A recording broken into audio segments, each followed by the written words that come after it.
Perkele, reisille meni tämäkin homma, niin kuin kaikki mun elämässä, mutta ei se mitään. Eli koko päivän oon etsinyt duunia ja kysellyt ja muuta ja soitellut ympäri kyliä ja käynyt työkkärissä ja vastaavaa. Ja sanottiin, että maaliskuusta eteenpäin löytyisi hommia. Et nyt oli paljon niin kuin ulkomaalaisia työntekijöitä noissa kalatehtaissa ja firmoissa, mihin tuossa soitin. Ja on niin vitun väsynyt ja paskana, että ajattelin, että vittu tuun lentokoneella vittu takas Suomeen ja yritän sitten maaliskuussa hommaa uudestaan. Kokemusta rikkaampana vituttaa aivan vitusti. Perkele soikoo. Katsotaan ottaako ne mua edes lentokoneeseen vai vittu onko mä ampumaan tuolla jonkun tuolla kadulla, että mä pääsin tätä vittuun. Saatana. No, ei se mitään.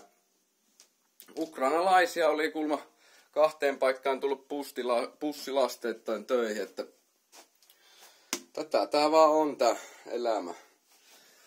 Yhtä vitu ylämäkeä. Mutta joo, ei tässä mitään, mä kuvaan tämmösen maitojunalla kotiin videon vielä tähän kaupan päälle, niin ei jää mitään hampaankolo.